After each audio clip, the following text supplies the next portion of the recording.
Hi friends, this is Anna Hellman with Scrapping, Stamping, and Stuff. I'm here today to show you how to make this absolutely beautiful card with our new Prized Peony stamp set and Peony Garden product suite in the Stampin' Up catalog.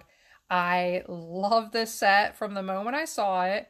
I will admit this flower looked a little intimidating, like how much work is that going to be? Because frankly, I can't spend like an hour making every card that I make. So, you know, I wanted to know how hard is that actually going to be. So I'm going to show you in this video how quick and easy that can really be to make that flower.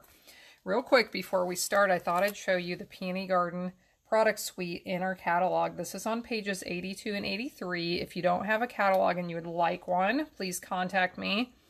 But it includes these beautiful papers. It includes this stamp set with the coordinating dies that we are going to use for today's project in this video, and some really nice embellishments as well.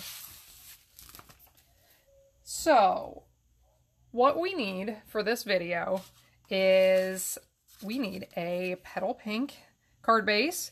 I have embossed this with our Scripty embossing folder, which is one of my favorites. It has these little words. I don't really know what it says. I've never paid any attention, but it's just a really nice, pretty, subtle background for like soft, pretty cards. We need a piece of vellum that measures 2 3/4 by 4.5. We need some white cardstock, some Pear Pizzazz cardstock, and a little bit of Daffodil Delight for the pieces of the flower that we're going to cut. And then this strip right here measures 3/4 by 3.5 inches. Then a couple of little embellishments. So let's get started with this flower. I want to show you how to make the flower. And when I was looking at this, I saw some samples online, and some of the ones I saw just did not look very realistic. The ones I loved had sponging that helped them to look realistic. And I read somebody's comment on, you know, like I sponged here and it just didn't look right. So then I had to redo it, and I thought, okay, that seems too much for the amount of time I have to make my project today. I need to come up with something simpler. So you know what I did?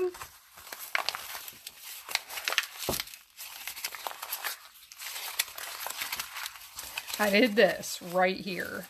I thought, how can I make that flower look realistic? That some of them, they just look so bland, I guess, so flat, so unrealistic.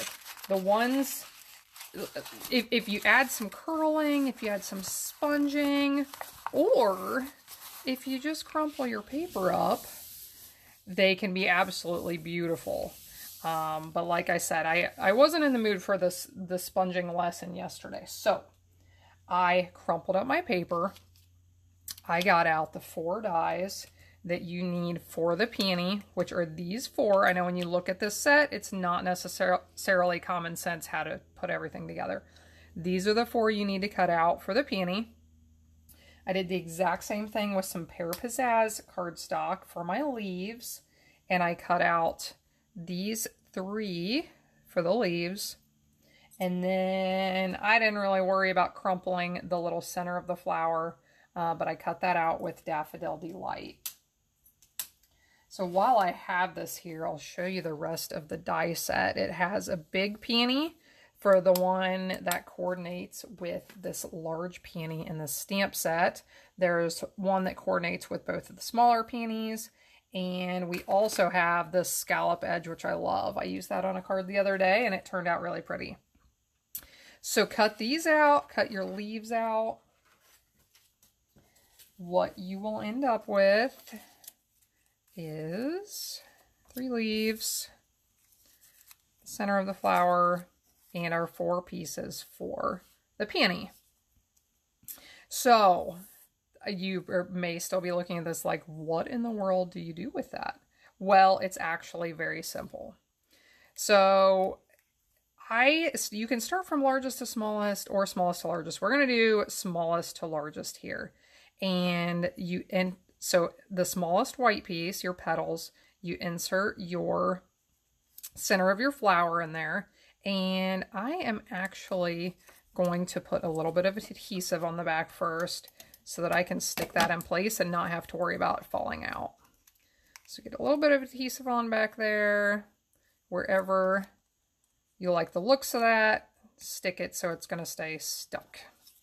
Now you grab the next biggest piece, open up that little opening right there, and insert the smallest one into it. How far? How far? Is it complicated? It is not complicated. You insert them until they line up at the bottom. Look at that. So you know exactly how far to go. Going to put a little glue in there to hold it in place. Next, we will do the same thing with the next largest piece. Open that up, insert it,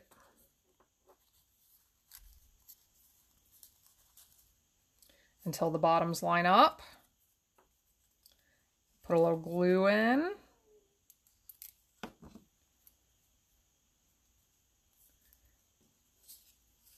And one more time with the largest piece. This one doesn't go in real far. Look at that. Isn't that gorgeous? So I want to get this glued together.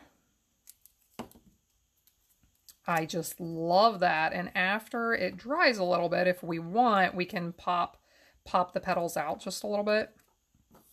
So now I am going to glue the leaves together and glue them onto the back, and we will let this sit for a couple of minutes to just let it dry, make sure everything's stuck together and not going to come apart.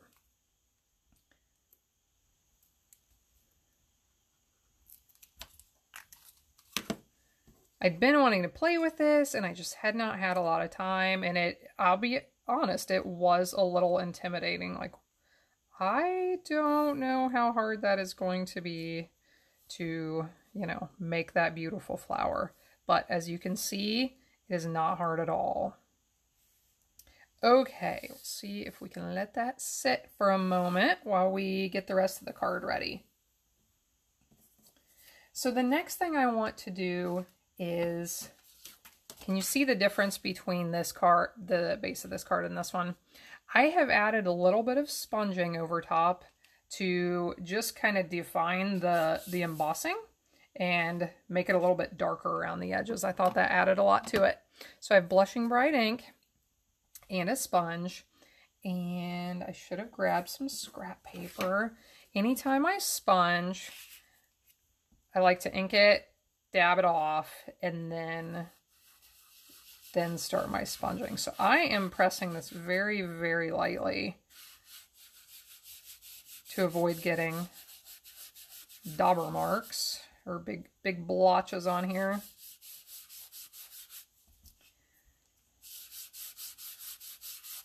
But I liked how that brought out the letters a little bit. Just made them show up a little bit more.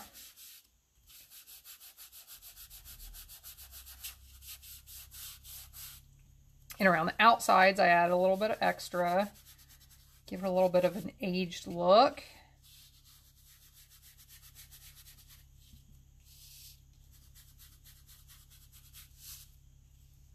So I'm curious, what are your favorite new products in this new catalog? There are tons of amazing ones. I know my list was huge, what I needed to have, and I hear that from a lot of my customers as well. So I'm curious, what are those favorites? I can tell which ones are flying off the shelves when I see orders come in. So I have a hint, but okay, we've got the background prepared. Now here's that piece of vellum I mentioned, and I'm going to put a strip of adhesive along the bottom that will not show.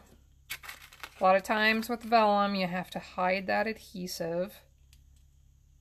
I'm going to put it a little bit left of center. Okay, so you can see where that adhesive shows through, but we are going to cover that up, so it's no big deal. Next, I think I'll go ahead and place this on the inside. So I prepared this piece for the inside. It measures 4 by 5 1/4. The front will say love and thanks to a dear friend. This says, "Your sweet friendship refreshes the soul." And as you can see, this is the piece I was using to dab off my sponge. But it's no big deal, because nobody will ever see the backside.